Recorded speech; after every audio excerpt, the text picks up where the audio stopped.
ஹரி ஓம். அனைவருக்கும் வணக்கம். இப்போ இன்றைக்கு நம்ம சாந்தோக்கிய உபநிஷத்தை பார்க்க போகிறோம். இப்போ இந்த சாந்தோக்கிய உபநிஷத்தில் பிரவாகனர் அப்படிங்கிற ஒரு மன்னனுக்கும் கௌதம ரிஷி என்ற முனிவருக்கும் ஒரு உரையாடல் நடந்து கொண்டிருந்தது. இப்போ அந்த உரையாடலில் பிரவாகனர் அப்படிங்கிற மன்னன் அந்த கௌதம முனிவரிடத்துடைய மகனிடத்துல 5 கேள்விகள் கேட்டார். அந்த 5 கேள்விகள் என்னங்கிறத நம்ம கடந்த முறை வகுப்புல பார்த்தோம். அதுல 5வது கேள்வி வேள்வியில அளிக்கப்படுகின்ற ஆகுதியில எப்படி அந்த திரவ பொருட்கள் மூலமா மனித உருவம் உண்டாகுது அப்படிங்கிற ஒரு கேள்வியை எழுப்பினார். அப்ப அது அந்த ஸ்வேதகேத்துக்கு தெரியல. கௌதம முனிவருடைய மகனான ஸ்வேதகேத்து அது எப்படி உண்டாகுதுன்னு எனக்கு தெரியல அப்படின்னு சொல்லிட்டான். இதை கொண்டு போய் அவங்க அப்பா கிட்ட கேட்டான். அப்பா, நீங்களும் இந்த மாதிரி எனக்கு சொல்லி கொடுக்காம விட்டீங்களே, இப்போ வேள்வியில போடக்கூடிய ஆகுதிகளில் இப்போ நம்ம நெய் போன்ற திரவ பொருட்கள் எல்லாம் ஊற்றுறோம். அப்போ அந்த நெய்ங்கிற பொருளெல்லாம் நம்ம ஊற்றும் போது அதெல்லாம் உள்ளே போய் எப்படிப்பா மனித உருவம் எடுக்கும்? இப்படி ஒரு கேள்வியை அந்த மன்னன் கேட்டான். என்னால் பதில் சொல்ல முடியல அப்படின்னு சொல்லி அவங்க அப்பா கிட்ட கேட்கும்போது அவங்க அப்பா என்ன சொன்னார்? எனக்கே தெரியாதுப்பா, நானுமே தெரிஞ்சுக்கிறேன் அப்படின்னு சொல்லிட்டு தான் இப்போ அவர் வந்திருக்காரு. இங்கே பிரவாகனர் அப்படிங்கிற மன்னன் இடத்துல இந்த விஷயத்தை கற்றுக்கிறதுக்காக வந்திருக்காரு. அந்த மன்னனும் அவரை ரொம்ப மரியாதையாக வரவேற்று நிறைய விஷயங்களை சொல்லி கொடுத்தான்.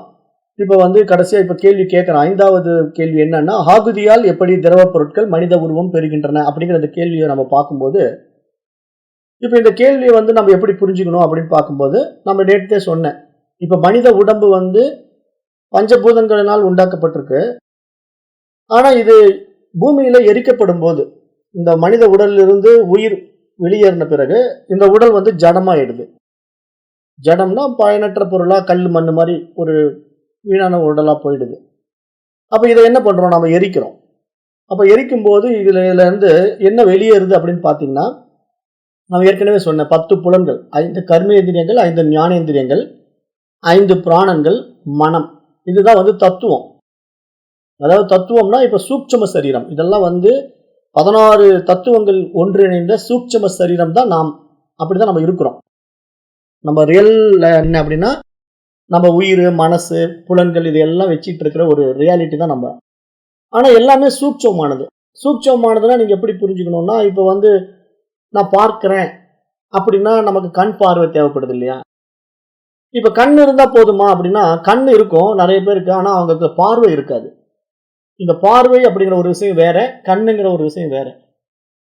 ஏன்னா கண்ணுங்கிறது ஒரு புலம் தான், அது ஒரு ஹார்ட்வேர் தான். ஆனா பார்வை அப்படிங்கிறது சாஃப்ட்வேர் இல்லையா?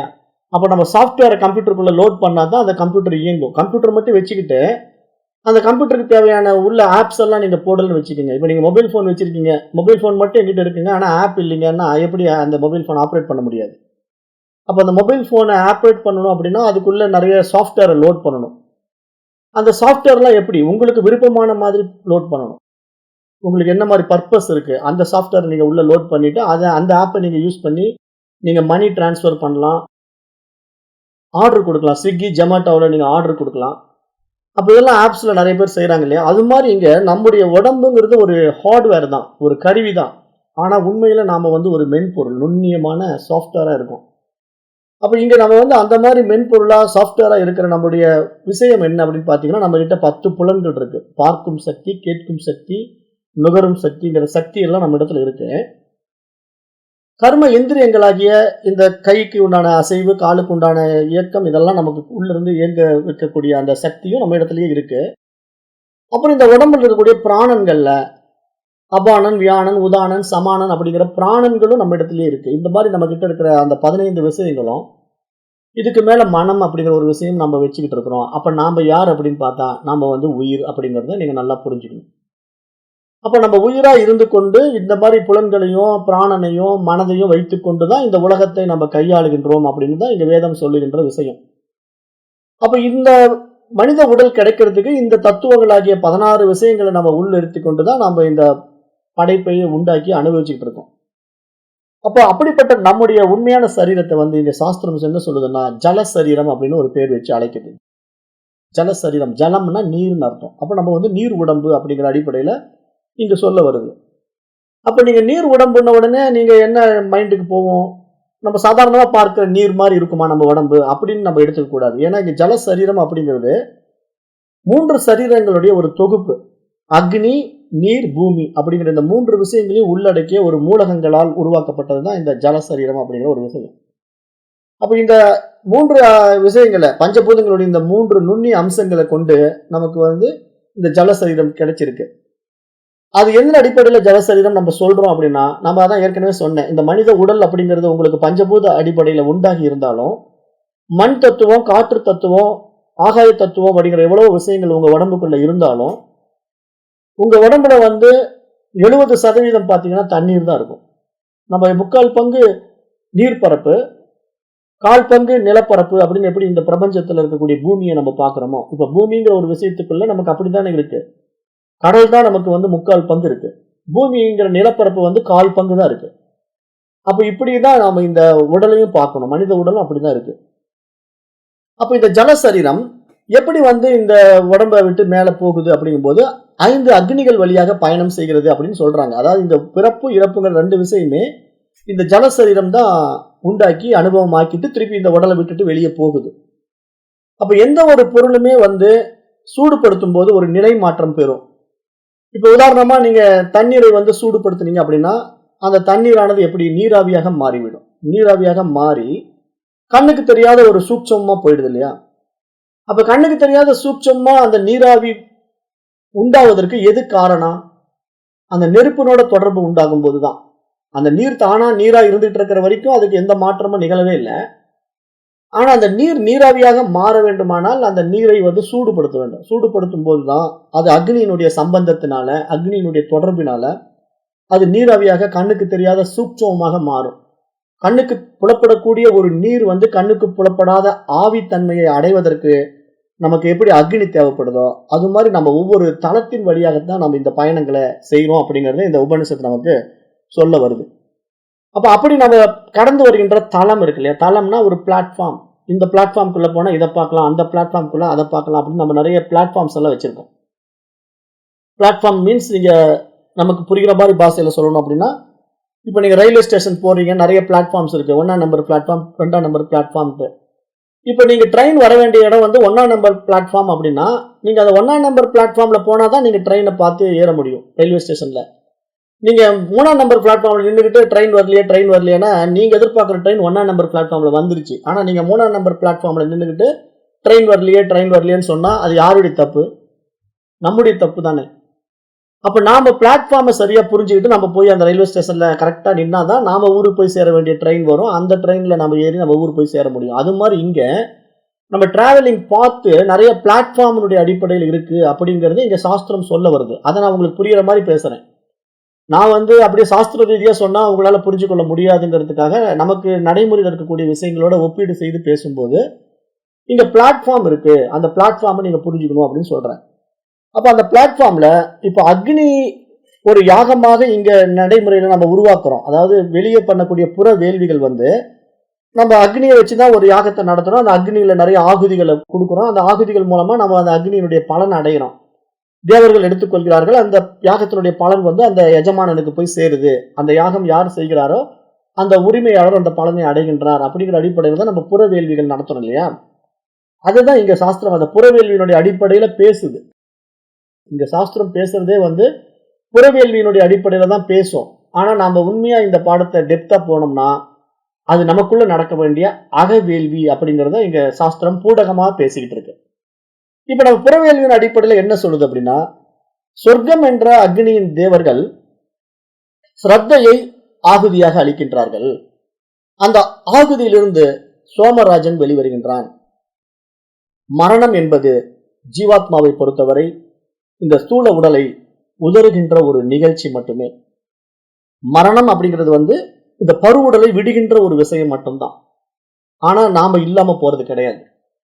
மரணம் வந்து நமக்கு ஒரு முடிவை கொடுத்துருமா, நம்ம வந்து இல்லாம போயிடுவோமா, இனிமேல் பிறக்க மாட்டோமா அப்படின்னு எல்லாம் கேட்டீங்கன்னா இல்ல, நாம இருக்கத்தான் செய்யறோம். ஆனா இந்த உடல் எப்படி பழைய உடையை கலந்து விட்டு புதிய உடையை நாம் மாற்றிக்கொள்வது போல நம்ம ட்ரெஸ் சேஞ்ச் பண்ற மாதிரி பாடியை சேஞ்ச் பண்றோம், அவ்வளவுதான். இப்ப இன்னைக்கு நான் ஒரு ட்ரெஸ் போட்டுட்டு இருக்கேன், அழுக்காயிடுச்சு. சரி, இந்த ட்ரெஸ்ஸை நான் கழட்டி எறிஞ்சிட்டு வேற ஒரு ட்ரெஸ் மாத்திக்கிறேங்க அப்படின்னு நான் வேற ஒரு ட்ரெஸ்ஸை எடுத்து எப்படி இந்த தூள உடல் மேல நான் போட்டுக்கிறேனோ, அது மாதிரி மரணம் என்பது இந்த உயிருக்கு அந்த ட்ரெஸ் சேஞ்ச் பண்ற மாதிரி அப்படி புரிஞ்சுக்கணும். இந்த மரணம்ங்கிறது என்ன ஆகும்னா, இந்த பாடியை நம்ம விட்டுருவோம், அடுத்தது இந்த உடம்பை விட்டுட்டு வேற ஒரு உடம்புக்குள்ள நம்ம போயிடுவோம், வேற ஒரு உடம்பை நம்ம எடுத்துக்குவோம். வேற ஒரு உடம்பை நம்ம எடுக்கிறது நோக்கம் என்னன்னா, இந்த உடம்புல என்ஜாய் பண்ண முடியாத விஷயங்களை அந்த உடம்புல நம்ம என்ஜாய் பண்ண விரும்புறோம். ஏன்னா நமக்கு கண்டினியூட்டி தேவைப்படுது, நமக்கு சில அனுபவங்கள் தேவைப்படுது. அப்ப அந்த அனுபவங்கள் நமக்கு போதுமானதாக இல்லை, நிறைவாக இல்லை. அப்ப நம்ம அந்த நிறைவு அடையிற வரைக்கும் நம்ம என்ன பண்றோம், இந்த உடம்ப நம்ம வச்சுக்கிட்டு தான் இருப்போம். இந்த உடம்புல அனுபவிக்க பார்ப்போம். முடியலங்கும் போது இந்த உடம்பை விட்டுட்டு அடுத்த ஒரு உடம்புக்கு நம்ம போக போறோம். ஏன்னா நமக்கு இந்த உடம்புடைய டைம் முடிஞ்சுது, அதனுடைய டியூரேஷன் வந்து எக்ஸ்பைரி ஆயிடுச்சு. கால தேசங்கள் வந்து டைம் முடிஞ்சுது. அது என்ன ஆயிடுச்சு, இளமை பருவத்தை கடந்து வாலிப பருவத்தை அடைந்து முதுமை பருவத்தை தொட்டுடுச்சு. அப்ப முதுமை பருவத்தை தொட்ட உடனே அதுக்கு மேல அந்த உடலுக்கு உண்டான சக்திகள் வந்து போதுமானதா இல்லை, அது இயல்பா இயங்க முடியல. அப்ப கடைசியில் அந்த உடம்பானது அழிந்து விடுகிறது. அப்படிங்கிறத நம்ம பார்க்கும்போது இங்க உடல் மாற்றம் தான் இங்க மரணம் அப்படிங்கறத நல்லா புரிஞ்சுக்கணும்னு இங்க வேதம் சொல்லி கொடுக்குது. அப்ப அப்படிப்பட்ட உடல் மாற்றத்திலே வெளிக்கிளம்பிய ஜீவாத்மா தன்னுடைய பயணத்தை தொடர்கிறது. அதனுடன் சூட்சும சரீரமும் ஜல சரீரமும் செல்லுகின்றன. சூட்சும சரீரம் என்பது 10 புலன்கள், 5 பிராணங்கள் மற்றும் மனதின் ஒரு தொகுதி. இந்த ஜீவாத்மா இறை அனுபூதி பெற்று முக்தி அடைகின்ற வரை அவனிடத்திலேயே இருக்கின்றது என்று இந்த சாஸ்திரம் சொல்லுது. அப்ப இங்க ஜீவாத்மா அப்படிங்கிற ஒரு டாபிக் நம்ம எடுத்துக்கிட்டோம் அப்படின்னா, இங்க நம்முடைய மனம் தான் ஜீவாத்மா. இங்க நம்முடைய மைண்டு தான், அந்த 16 தத்துவங்களை உள்ளடக்கிய மைண்ட் இருக்கு பாத்தீங்களா, அந்த மைண்டு தான் பிராணனோட இருக்கும், புலன்களோட இருக்கும். புலன்கள்லாம் சக்தியை வச்சிருக்கோம். நான் பார்க்க வேண்டும், கேட்க வேண்டும், சுவைக்க வேண்டும் அப்படிங்கிற சக்தி எல்லாம் தன் நகத்தை கொண்ட ஒரு கண்ணுக்கு புலப்படாத ஒரு சக்தியாக இந்த சூட்சும சரீரம் இருக்கிறது. அப்ப அப்படிப்பட்ட மனிதன் எப்படி இந்த ஜல சரீரத்தை பெறுகின்றான் அப்படிங்கிற கேள்விதான் இப்ப இந்த மன்னன் கேட்டார். பிரவாகனங்கிற மன்னன் வந்து அந்த உயிரானது எப்படி இந்த ஜல சரீரத்தில இருந்து மாற்றத்துக்கு உட்படுது அப்படின்னு ஒரு கேள்வியை கேட்டான். இங்க வாழ்நாளில் மனிதன் செய்த அக்னி காரியங்களில் ஆகுதியாக கொடுக்கப்பட்ட பால், நெய் போன்ற திரவ பொருட்கள் வாழ்நாளில் அக்னி காரியங்களை செய்து யாக அக்னியின் பால் முதலிய ஆகுதிகளை யார் சரியாக அளித்திருக்கின்றார்களோ அவர்கள் ஜலசரீரத்தை பெறுகிறார்கள் அப்படின்ட்டு இங்க உபனிஷத் பேசுது. இந்த இடத்துல உபனிஷத் என்ன பேசுதுன்னா, அக்னியில சரியான ஆகுதிகளை கரெக்டா போட்டுக்கிட்டு இருக்கிறவன் வந்து மீண்டும் அந்த ஜலசரீரத்துக்குள்ள அந்த உடம்பு விடும்போது போயிட்டு அவன் அடுத்த சரீரத்துக்கு தயாராகிறான் அப்படிங்கிற ஒரு விஷயத்தை இங்க சொல்லுது. இப்ப நம்ம இதை கேட்கும் போது நமக்கு என்ன தோணும்னா, எப்படிங்க இப்ப யாக காரியங்களை செய்யாதவங்க நிறைய பேர் இருக்காங்களே, இப்ப யாக யக்னங்கள் செய்கின்றவர்கள் தான் நீங்க சொல்ற மாதிரி ஜலசரீரத்தை அடையிறாங்க, சரி ஒத்துக்கிறோம். இப்ப எல்லாருமே யாக யக்னங்கள் செய்யறாங்களான்னா கிடையாது. ஏன்னா இப்ப நிறைய மாற்று மதத்தினர்கள் இருக்காங்க. இப்ப கிறிஸ்டியானிட்டி இருக்கு, இஸ்லாத் இருக்கு, பௌத்தம் இருக்கு, இது மாதிரி நிறைய மாற்று மதம் சார்ந்த மனிதர்கள் நிறைய பேர் இருக்காங்க. இந்த பாரத தேசம் மட்டுமல்ல, இந்த உலகம் முழுவதும் நீங்க எடுத்துக்கிட்டீங்கன்னா நம்முடைய பாரத தேசத்தை தான் இந்த கலாச்சாரம் எல்லாம், இந்த யாக யக்னங்கள் வேள்விகள் நடத்துறதெல்லாம். மற்ற இப்ப அமெரிக்காவிலேயோ இங்கிலாந்துலயோ வேறு நாட்டுகள்லயோ நீங்க பாத்தீங்கன்னா இந்த மாதிரி யாக வேள்விகள்லாம் நடத்துறாங்களான்னா ஒருத்தரும் நடத்த மாட்டாங்க. ஏன்னா இதெல்லாம் இந்து கலாச்சாரத்துல வரக்கூடிய வேள்வி முறைகளா இருக்கிறதுனால. அப்ப அவர்களுக்கு வந்து ஜலசரீரம் கிடைக்காதா? அப்ப அவங்க இந்துக்கள் அல்லாதவர்கள், வேறு மதத்தினர்கள் வந்து இந்த மாதிரி போய் ஜலசரீரம் அடைய முடியாதா? நீங்க ஆகுதி கொடுத்தவன் தானே ஜலசரீரம் அடைய முடியுதுன்னு நீங்க உபநிஷத் சொல்லுதே அப்படிங்கிற ஒரு கேள்வி எழுப்பினோம்னா, நம்ம இங்க வந்து வெறும் இந்த புற வேள்வியை வச்சுக்கிட்டு நாம அப்படி புரிஞ்சுக்கிறதுனால வரக்கூடிய பிரச்சனை. ஏன்னா இப்ப நம்ம இந்த புத்தகத்தை படிக்கும் போது புத்தக அறிவு நமக்கு என்ன பண்ணும், உபநிஷத்தினுடைய அடிப்படையில இந்த புற வேள்வியை பண்ணா நமக்கு அந்த ஜலசரீரம் கிடைக்கும் அப்படின்னு ஒருத்தன் புரிஞ்சுக்கிட்டான்னா அவன் என்ன பண்ணுவான், புற வேள்வியில ஆர்வம் காட்டுவான். அப்ப அவன் யாக யக்னங்கள் நடத்திக்கிட்டு உட்காந்துருப்பான். அதனால நான் ஜலசரீரம் அடைய போறேன் அவன் நினைச்சிட்டு இருக்கான். ஆனா மாற்று மதத்தினர்கள் அப்படி அடைய போறது இல்ல. அவங்க வந்து ஜலசரீரம்னா என்னன்னு தெரியாது அவங்களுக்கு. ஆனா அவங்களும் மறுபிறவிக்கு உட்படுறாங்க, அவங்களும் வந்து போறாங்க. ஆனா நம்ம பொறுத்த வரைக்கும் நம்ம மறுபிறவி இருக்குன்னு சொல்றோம், அவங்களை பொறுத்த வரைக்கும் மறுபிறவி இல்லைன்னு சொல்றாங்க. அதனால அவங்களுக்கு இதெல்லாம் தேவையில்லை. இப்ப மாற்று மதத்தினர்களுக்கு வந்து மறுபிறவி நம்பிக்கை கிடையாது. நம்முடைய சனாதன தர்மத்தினுடைய இந்து மதத்துல மட்டும்தான் மறுபிறவியினுடைய நம்பிக்கை இருக்கு. அப்ப இங்க இவங்க சொல்றதை பார்க்கும்போது இந்த ஜலசரீரம் வந்து முதல்ல எங்க போகுது அப்படின்னு பாத்தீங்கன்னா சொர்க்கத்துக்கு போகுது அப்படிங்கிற மாதிரி இங்க இந்த உபநிஷத் பேசுது. முதல்ல வந்து சொர்க்கம். அப்ப இங்க ஸ்ரத்தை அப்படிங்கிற ஒரு விஷயம் தான் இங்க வந்து ஆகுதியாக கொடுக்கப்படுகிறது. அந்த செய்கின்ற வேள்வியின் மீது இருக்கின்ற நம்பிக்கை அப்படிங்கிற அடிப்படையில இங்க சாஸ்திரம் சொல்லுது இல்லையா. அப்போ ஸ்ரத்தை அப்படிங்கிற அந்த விஷயம் தான் இங்க ஜலசரீரம்ங்கிற ஒரு பெயர் பெற்று சொர்க்கம் என்ற யாக அக்னியில் ஆகுதியாக அளிக்கப்படுகிறது என்பதாக நம்ம இங்க பார்க்கிறோம். அப்ப இந்த ஆகுதியை பெறுபவர்கள் யார் அப்படின்னு நீங்க பாத்தீங்கன்னா தேவர்கள் அப்படின்னு சொல்லப்படுது. இந்த உபனிஷத்துடைய மந்திராலாம் நீங்க பாத்தீங்கன்னா இந்த ஆகுதியை அளிக்கப்படுவது தேவர்களுக்கு, தேவர்கள் அதை பெற்றுக் கொள்கிறார்கள் அப்படிங்கிற ஒரு விஷயத்தை இங்க சொல்லுது. அப்ப நாம் இங்க என்னத்தை கவனிக்கணும் அப்படின்னு நீங்க கவனிச்சு பாத்தீங்கன்னா, இப்ப நான்லாம் ஒரு தனி மனிதன், நான் ஜீவாத்மா அப்படின்னு நினைச்சுக்கிட்டு இருக்கிற நாம இந்த மாதிரி இந்த உடம்பை விட்டுட்டு வெளிக்கிளம்பும் போது பல்வேறு தளங்களை கடந்து மீண்டும் நம்ம பிறவி பெறப்போகிறோம் அப்படிங்கிற ஒரு செயல் எதேச்சையான செயல் கிடையாது. அது ஏதோ திடீர்னு நடக்கிற ஒரு விஷயம் கிடையாது.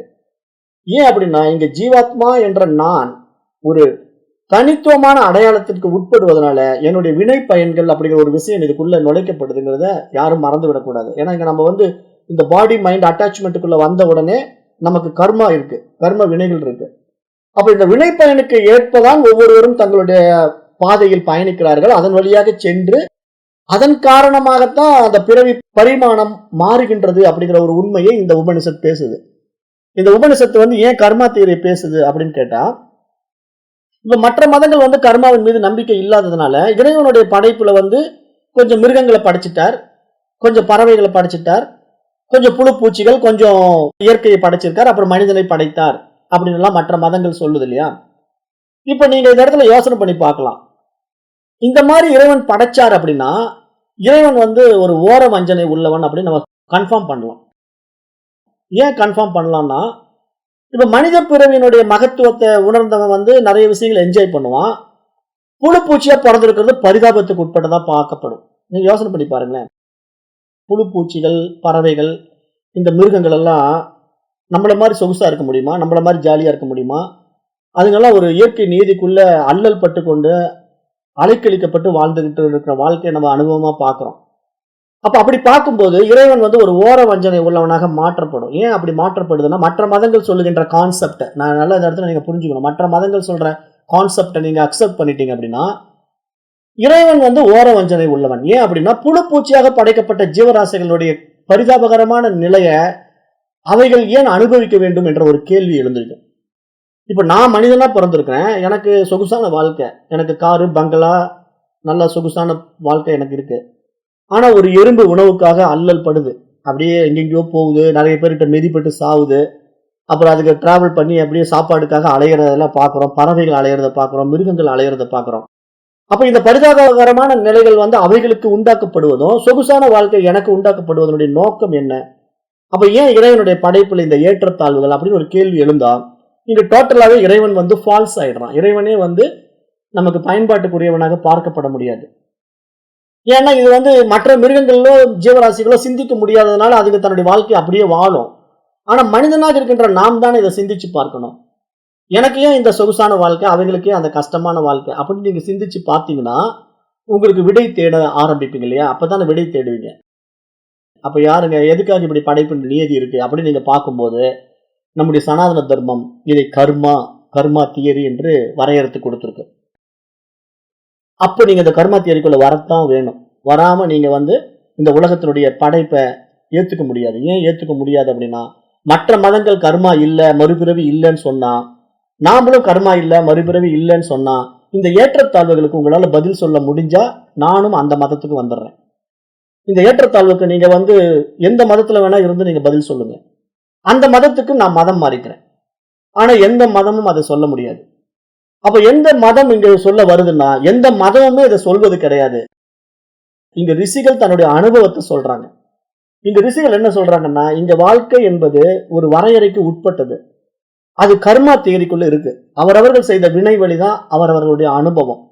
அப்ப நான் ஏன் இந்த மாதிரி வாழ்க்கை வாழ்றேன், அவன் ஏன் அந்த மாதிரி வாழ்க்கை வாழ்றான், அந்த பறவை ஏன் அவ்வளவு கஷ்டப்படுது, அந்த மிருகம் ஏன் இப்படி பரிதாப நிலையில் இருக்கு அப்படின்னு நீங்க பாத்தீங்கன்னா, இது அவரவர் வினைவெளி, அவரவர் அனுபவம் என்று இங்க வேதம் தெளிவுபடுத்துது. இது நம்முடைய சனாதன தர்மத்துடைய ரிஷிகள் மட்டும்தான் இதை ஆணித்தரமாக ஆழமாக நமக்கு உபதேசிக்கின்றார்கள் என்பதை நம்ம இங்க பார்க்க முடிகிறது.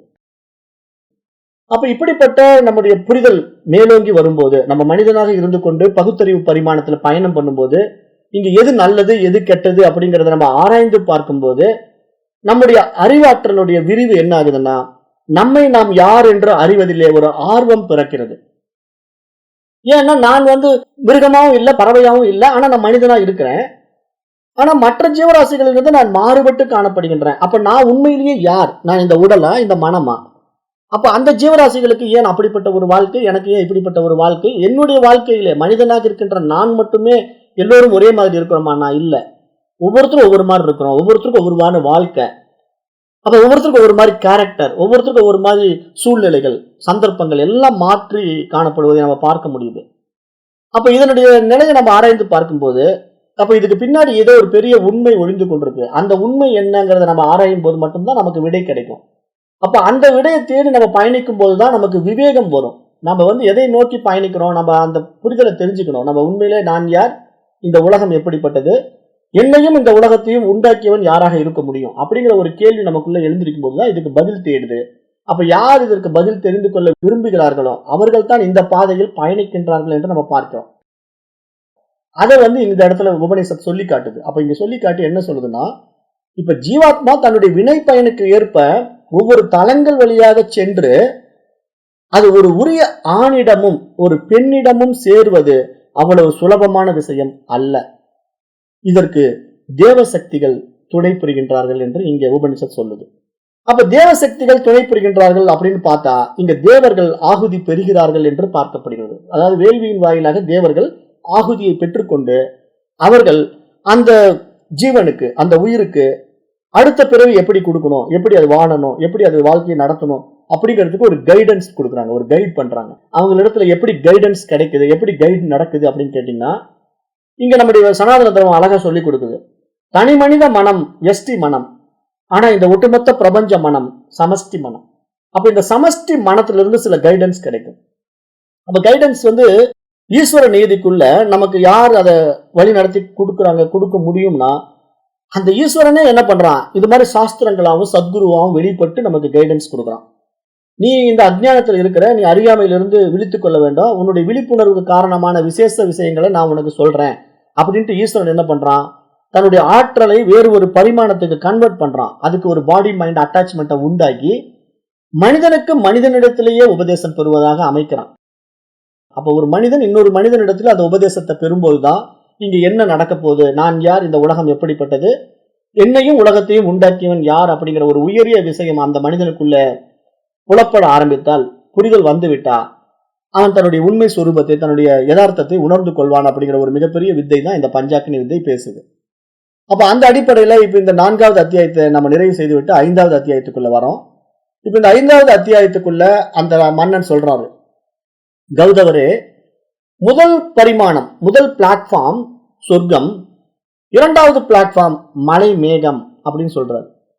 அப்ப 2வது பிளாட்ஃபார்ம்ல மலை மேகம் தான் 2வது அக்னி, வாயு அந்த அக்னிக்கான விறகு, மேகம் தான் புகை, மின்னல் தான் ஜுவாலை, இடி தான் தணல், இடி யோசை தான் தீப்பொறிகள் அப்படின்ட்டு இங்க டெபினிஷன் கொடுக்கிறாரு. அந்த 2வது அக்னியினுடைய டெபினிஷன் என்ன அப்படின்னா, விளக்கம் என்ன அப்படின்னு பாத்தீங்கன்னா, அந்த 2வது அக்னிங்கிறது ஒரு மலை மேகம். அந்த மலை மேகத்திலிருந்து தான் வாயு அக்னிக்கான விறகாகவும், மேகம் என்பதுதான் புகையாகவும். வேள்வி நடத்தணும்னா அந்த வேள்வியில என்னென்ன இருக்கும், இப்ப நம்ம புற வேள்வி ஒண்ணு நடத்தணும் அப்படின்னா அந்த புற வேள்வியில ஒரு அக்னி குண்டம் இருக்கும். அந்த அக்னி குண்டத்துல விறகுகள் எல்லாம் போட்டிருப்போம். அந்த விறகுகள்ல நம்ம நெய்யை சொரிவோம். அந்த நெய்யிலிருந்து தீயை பத்த வச்ச உடனே அந்த திபு அது எரிய ஆரம்பிக்கும். அப்படி எரியும் போது அதுல என்னென்ன வரும், புகை வரும், அதுல இருந்து தணல் அடிக்கும், திடீர்னு நெருப்பு பொறிகள் அப்படியே பறக்கும். அப்ப இதெல்லாம் நம்ம எப்படி லைவா ஒரு வேள்வியை நடத்தும் போது நிறைய அனுபவங்கள் ஏற்படுதோ, அந்த அனுபவங்களை அப்படியே இயற்கையோட ஒப்பீடு பண்ணி இங்க சொல்றாரு இவர். இயற்கையோட ஒப்பீடு பண்ணி மலை மேகம் தான் அக்னி, வாயு அந்த அக்னிக்கான விறகுங்கிறாரு. அப்ப வாயுங்கிறது என்னன்னா, அந்த அக்னிக்கான விறகா இருந்து அந்த அக்னியை எரிய வைக்குதாமா அந்த வாயுங்கிற விஷயம். அப்புறம் மேகம் தான் புகை. இப்ப நீங்க வானத்துல பார்க்கக்கூடிய மேக மூட்டங்கள் தான் அந்த அக்னியிலிருந்து வெளிப்படுகின்ற புகை, மின்னல் தான் அந்த அக்னியிலிருந்து வெளிப்படுகின்ற ஜுவாலா, அந்த வெளிச்சம். அப்புறம் இடி தணல், அந்த பட்டப்பட்டன் வெடிக்கும், திடீர்னு நெருப்பு எரியும் போது சவுண்ட் வரும், அந்த டப்பு டப்புன்னு வெடிச்சு வெடிச்சு அதுல தீப்பொறிகள் கிளம்பும். அப்ப அந்த டப்பு டப்புன்னு வெடிக்கிற அந்த இடி ஓசை தான் தீப்பொறிகள், இடியினுடைய ஓசை தீப்பொறிகள் அப்படின்னு நீங்க எல்லாம் பிரிச்சு அழகா இங்க புரிய வைக்கிறாங்க இந்த பஞ்சாக்னி வித்தையில. இப்ப நம்ம இதை மேலோட்டமா பார்த்துக்கிட்டு இருக்கோம். மேலோட்டமா தான் முதல்ல பார்க்கணும், அப்புறம் தான் ஆழமா போக முடியும். இப்ப நம்ம இந்த பாடத்திட்டத்துல மேலோட்டமா பார்க்கும்போது அவருடைய முதல் விஷயத்தை என்ன சொல்லிட்டாரு, சொர்க்கம்னு சொல்லிட்டாரு. 2வது விஷயம் மலை மேகம் சொல்லிட்டாரு. இப்ப மலை மேகம் என்ற அக்னியில் தேவர்கள் சோமராஜனை ஆகுதியாக அளிக்கிறார்கள். அந்த ஆகுதியிலிருந்து மழை வருகிறது. மலை மேகம் என்ற யாக அக்னியிலிருந்து ஜலசரீரம் இரண்டாம் உருமாற்றம் பெற்று மலையாக வெளிவருகிறது அப்படின்ற அடிப்படையில் இந்த 5வது பகுதி இங்க நிறைவடைகிறது.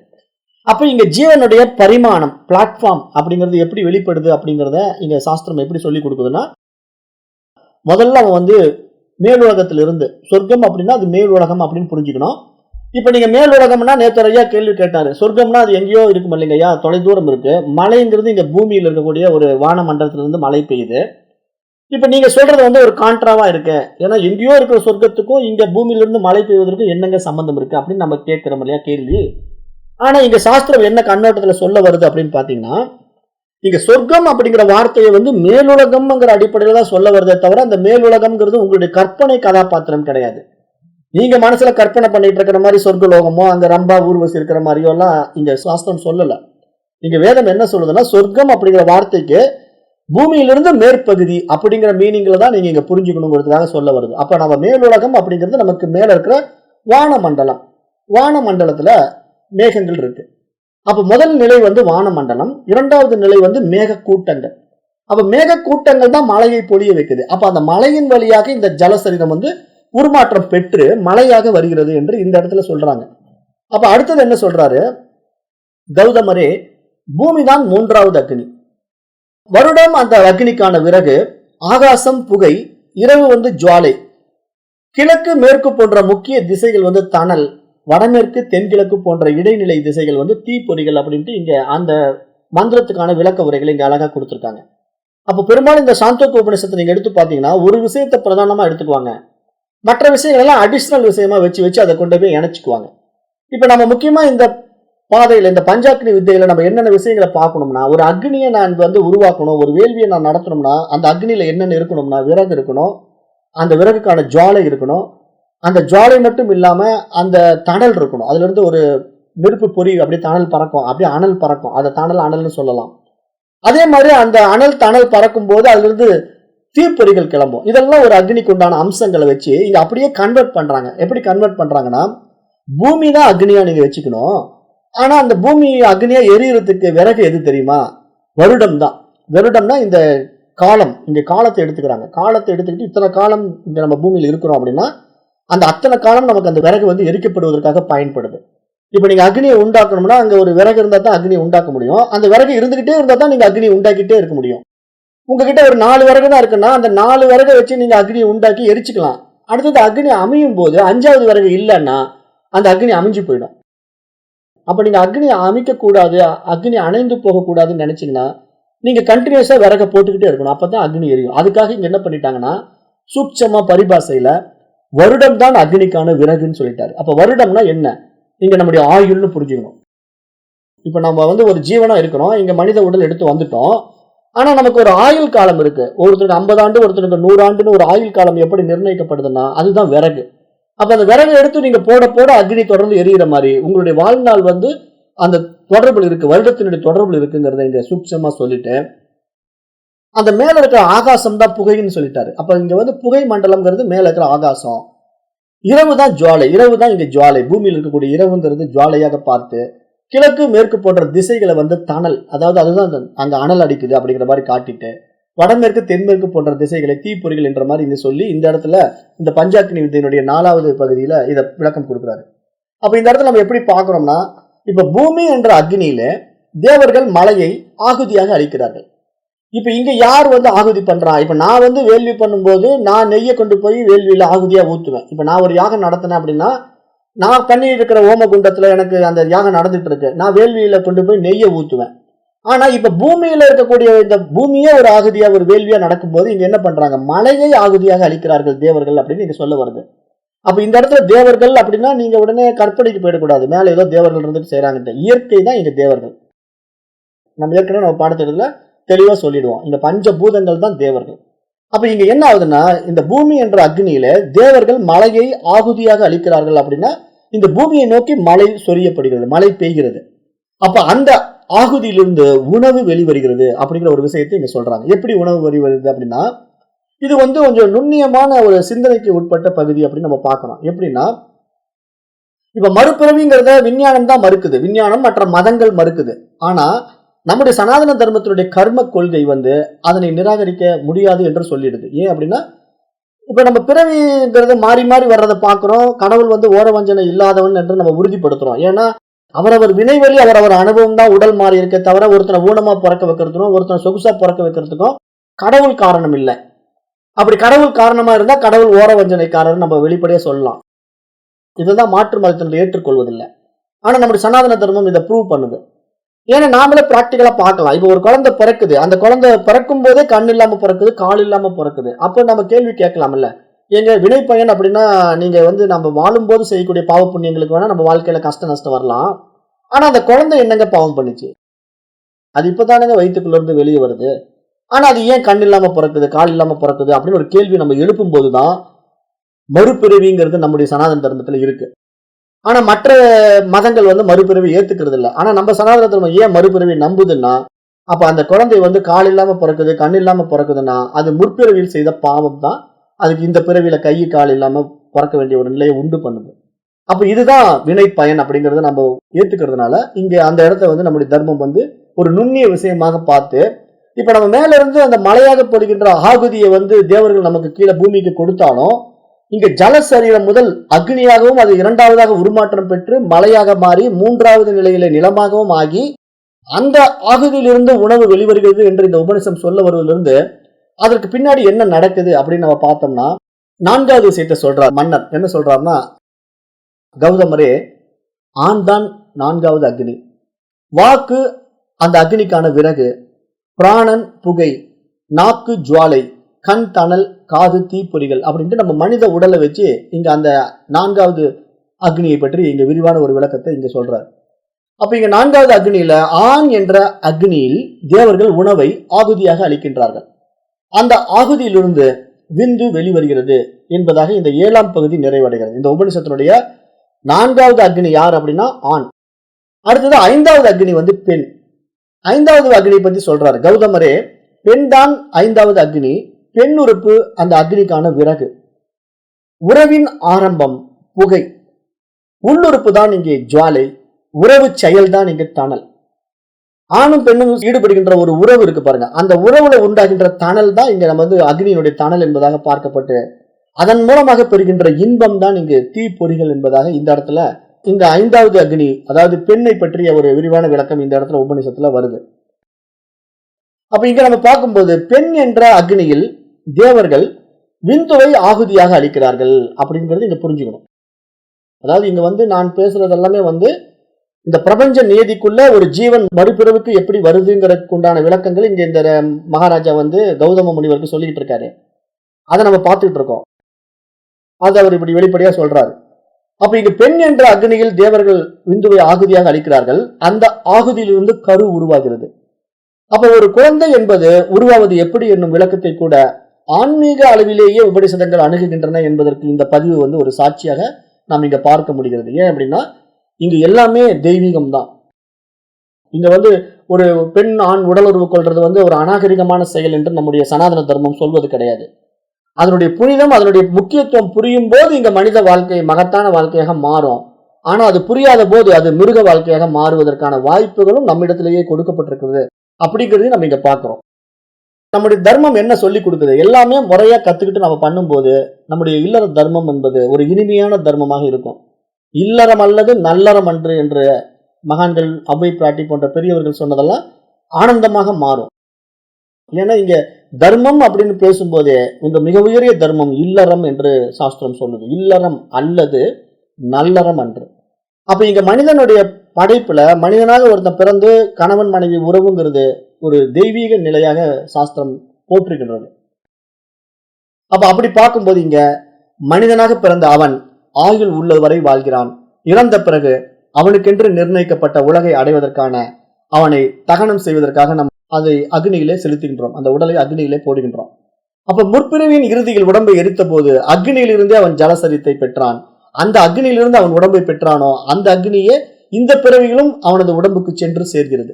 அப்ப அக்னி காரியங்களை செய்து புண்ணியம் சம்பாதிக்கின்ற மனிதன் அதன் விளைவாக மரணத்திற்கு பிறகு மேலுலகத்துக்கு சென்று இன்பங்களை அனுபவிக்கின்றான். புண்ணியம் நிறைவுற்றதும் மீண்டும் பூமியில் வந்து அவன் பிறப்பதற்கான பயணம் தொடங்குகின்றது. அப்ப சொர்க்கம் என்கின்ற முதல் அக்னியிலே ஜலசரீரம் ஸ்ரத்த என்ற அடிப்படையிலே சோமராஜனாக உருமாற்றம் பெறுகிறது. அது மலை மேகம் என்ற இரண்டாம் அக்னியிலே மலையாக மாறுகின்றது. பூமி என்ற மூன்றாம் அக்னியிலே உணவாக மாறுகின்றது. ஆண் என்ற நான்காம் அக்னியிலே விந்துவாக மாறுகின்றது. பெண் என்ற ஐந்தாம் அக்னியிலே அது மனிதனாக உருப்பெறுகின்றது என்ற ஒரு மிக உயரிய விஷயத்தை இந்த பஞ்சாக்னி வித்தை பேசி இந்த 9வது பகுதியை நிறைவு செய்து, அப்ப நம்ம இந்த பகுதிகளை அப்படி பார்த்து கொண்டே வரும்போது இப்ப நம்ம தேவர்கள் உண்கிறார்கள் அப்படிங்கிறதையும் பார்க்கிறோம், தேவர்கள் ஆகுதி அளிக்கிறார்கள் என்ற விஷயத்தையும் பார்க்கிறோம். அப்ப இது எப்படிங்க தேவர்கள் உண்கிறார்கள் அப்படின்னா எப்படிங்க உண்கிறார்கள், அவர் எப்படிங்க ஆகுதியாக நம்ம உடம்பு வந்து திருப்பி பூமிக்கு கொடுக்கிறார்கள் அப்படின்னு பார்த்தா இங்கதான் பஞ்சபூதத்தினுடைய நீதி நமக்கு புரியணும்.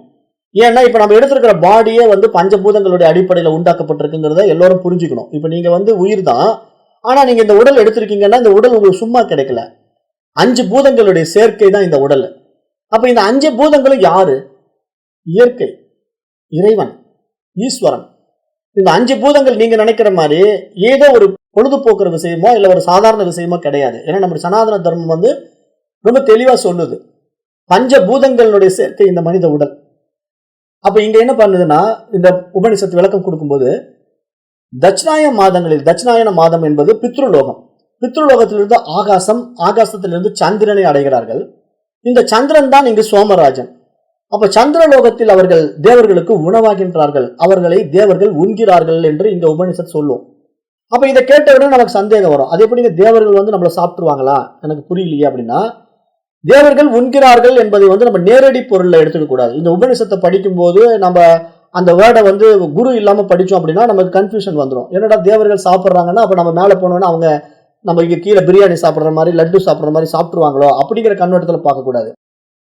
சந்திரலோகத்துக்கு சென்ற எல்லோரையும் தேவர்கள் உண்டு விடுகிறார்கள், யாரும் திரும்பி வரமாட்டார்கள் என்பதாக இங்க பொருள் கொள்ள வேண்டும்.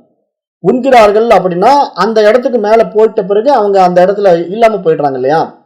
அப்ப அதனால இங்க என்ன சாஸ்திரம் சொல்லுதுன்னா எல்லா மனங்களுமே தங்கள் புரிதலின் காரணமாக பூமிக்கு வருவது பற்றி இங்கு வேதங்கள் தெளிவாக கூறுகின்றன என்ற ஒரு மிக உயரிய விஷயத்தை இங்க உபனிஷத் பேசுது.